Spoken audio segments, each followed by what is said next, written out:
चलो साथ दिखाता है। राजा की माँ थी और माँ को दुनिया भर घुमाया, हर डॉक्टर का इलाज कराया, हर जगह ले गया, लेकिन उसकी माँ कहीं ठीक नहीं हो पा रही थी। बेटा बहुत परेशान था, अन्य डॉक्टर के पास भी ले जाता। अंत में डॉक्टर लोग भी बोल दिए कि अब तुम्हारी माँ बचेगी नहीं, तुम सिर्फ इसका घर ले जा करके सेवा करो।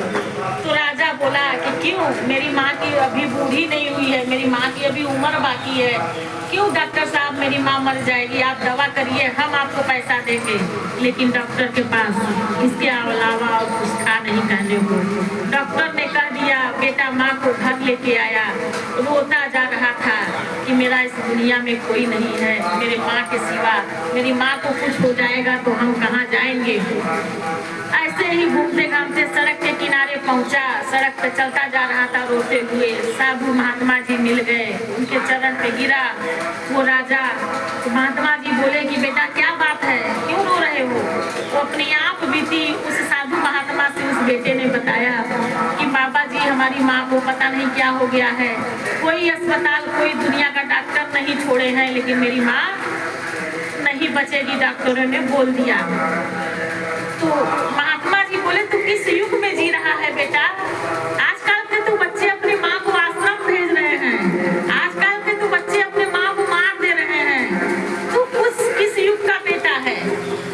तो बेटा तेजी से रो करके पैर पकड़ के बोल क्या रहा है कि बाबा माँ से बड़ा कोई नहीं है। साधु जी बोले अरे तुमको बीवी मिल जाएगी। तो वो राजा क्या बोल रहा है, बीवी तो हम 1000 कर लेंगे, लेकिन माँ मिलेगी, माँ तो हम रुपया भी दे देंगे तो भी माँ नहीं पाएंगे। माँ मिल तो जाएगी, लेकिन ऐसी ममतामयी माँ क्या फिर हमको मिलेगी।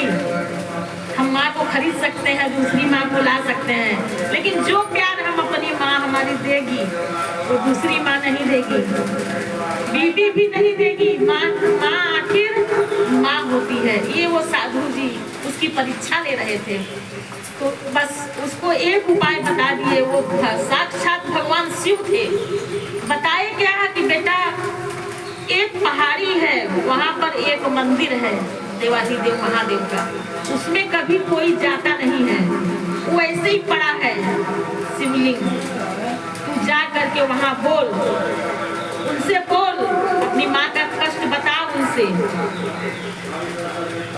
जब तू उनको अपना कष्ट बताएगा तो बाबा सुनेंगे और तेरी माँ को बिन दवा के ठीक कर देंगे। और बेटा तेरे पास कोई इलाज नहीं है तेरे माँ को बचाने के लिए, और वहीं से जल ले आ, बाबा से चढ़ा करके वही अपनी माँ को पिला दवा के रूप में।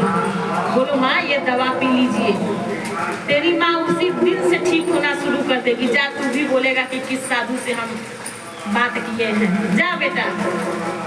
वो बेटा इतना सुन करके अब वो मंदिर खोजने लगा कि वो मंदिर कहाँ है, ढूंढ रहा है। माँ को दवा ववा दे के खिला के पिला के बोला माँ तू घबराना मत, थोड़ा हमको समय लग सकता है, शाम भी हो सकता है हमको आने में, तू रोना मत माँ, हम आ जाएंगे। माँ बोली ठीक है बेटा। बेटा गया, खोजते खोजते बाबा की तो कृपा उसके ऊपर हो ही गई थी। बहुत दूर नहीं जाना था उसको, सामने से ही मंदिर दिख गया, ये बाबा का मंदिर है। वहाँ पर रोज जाता, एक लोटा जल चढ़ाता बेलपत्री के साथ, और वो जल ले आकर के अपनी माँ को पिलाता। उनके शरीर पर जैसे तेल की मालिश होती है उस तरह से पूरे शरीर में उस जल को लगाता। उसकी माँ उसी दिन से ठीक होना शुरू कर दी। तो फिर बेटा वही जल लेने के लिए फिर गया मंदिर। उस दिन उसको लेट होने लगा। माँ तो अच्छी हो गई थी, बहुत ठीक नहीं थी लेकिन फिर भी ठीक थी। अब शाम हो गया था, बेटा वापस नहीं आया। बेटा सुबह का गया है जल चढ़ाने। माँ घबरा गई, क्या बोल रही है माँ, मेरे राजा मेरे लाल तुझको ढूंढूं मैं कहाँ, मेरे राजा मेरे लाल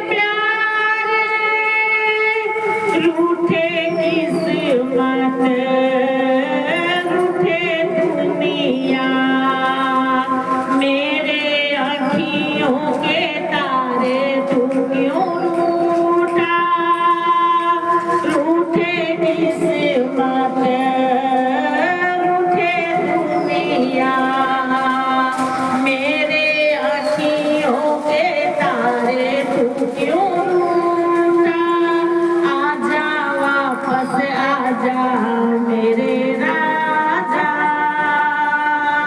मेरे लाल, तुझको ढूंढूं मैं कहाँ, मेरे राजा। माँ ऐसे रो करके लड़कियों को पुकार रही है, रास्ते में जा रही है। बाबा की कृपा, बोले बाबा सबकी इसी तरह से रक्षा करें और किसी भी बेटे को माँ से अलग ना करें, सबको मिला करके रखें। हम बाबा देवादित्य देव से यही प्रार्थना करती हूँ। बेटा आ गया, माँ को पकड़ लिया, गलती को स्वीकार कर रहा है। बेटा क्या गलती स्वीकार कर रहा है?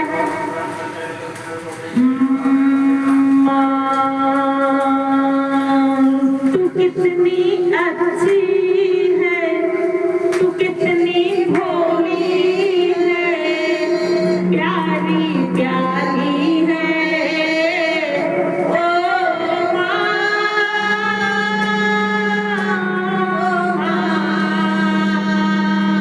ओ माँ,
क्यों हम अगर अपने माता पिता को कष्ट देंगे तो हम भी सुखी नहीं रहेंगे।